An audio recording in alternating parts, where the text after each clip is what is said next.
जी हाँ दोस्तों, नमस्कार। आज हम जानने वाले हैं योगा को किस तरह से करना चाहिए और किस प्रकार से करना चाहिए कि आपको लाभ मिलना चाहिए। योगा को करने के लिए सबसे पहले हम आपको स्वच्छता की तरफ लेके जाते हैं कि किसी भी स्वच्छ और साफ जगह पे जाकर के बैठे, वहाँ से शांति वातावरण हो, वहाँ पे हवा शुद्ध आता हो, किसी तरह की पॉल्यूशन ना हो, वहाँ पे जाकर के आपको योगा करना चाहिए। योगा को करने के समय आपको इस बात को ध्यान रखना चाहिए कि आपके पास अच्छा कारपेट होना चाहिए, बैठने के लिए बेहतर जगह होना चाहिए।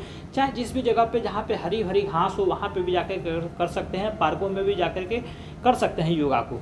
अगर योगा को करते हैं तो आप सबसे पहले ध्यान दें कि आपका माइंड शांत करने के लिए योगा करना है, विचलित करने के लिए योगा को नहीं करना है। माइंड को अगर शांत रखना है, अगर दिमाग को शांत रखना है तो ही जाकर के योगा को करना चाहिए। अगर आपका दिमाग इधर उधर भटक रहा है तो आप शांति से बैठ करके मेडिटेशन कर सकते हैं, जिससे कि आप अपना दिमाग को एकाग्र कर सकते हैं। और भी देखा जाए तो योगा का एक फ़ायदा यह है कि आप लंबे समय तक निरोग रहते हैं, लंबे समय तक सुखी और स्वस्थ रहते हैं, जिसके वजह से आपके शरीर में किसी भी तरह की बैक्टीरिया इफेक्ट नहीं करती हैं, किसी भी तरह की एलर्जी नहीं होती है, किसी भी तरह की आपको परेशानियां या समस्या नहीं होती है।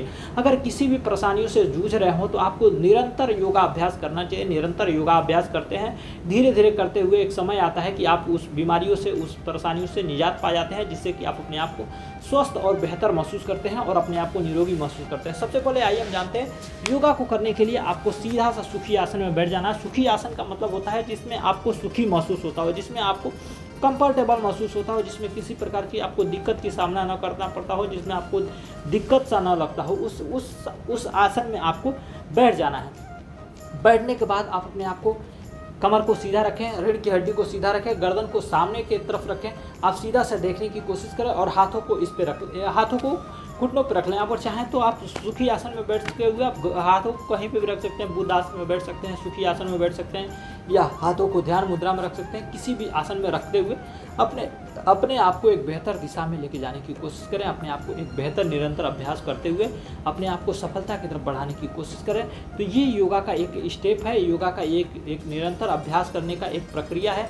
इन प्रक्रियाओं से अगर आप जूझते हैं, इन प्रक्रियाओं के साथ अगर चलते हैं तो योगा से बहुत सारा लाभ मिलता है, योगा से बहुत सारी आपको समस्याओं से निजात पा सकते हैं। तो ये है योगा का एक विचारधारा।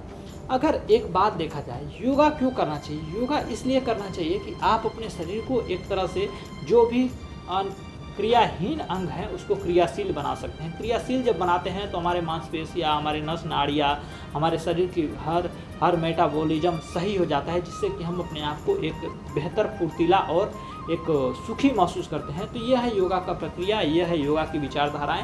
तो आइए हम करने की कोशिश करते हैं। योगा को करने के समय सीधा सा बैठ जाएं, कमर को सीधा करें, गर्दन को सीधा रखें, एकदम सीधी आसन में बैठते हुए, सुख आसन में बैठते हुए सीधी तरह से बैठ जाते हैं और अपने आप को जो भी है आंख बंद करके अनुलोम विलोम कर सकते हैं, कपालभाति कर सकते हैं, भस्त्रिका कर सकते हैं, प्राणायाम कर सकते हैं, या किसी प्रकार की आसन कर सकते हैं, चाहे जिस प्रकार की मेडिटेशन भी कर सकते हैं, जिससे आपको एकदम सुखी, शांति और सुकून की अनुभूति होती हो।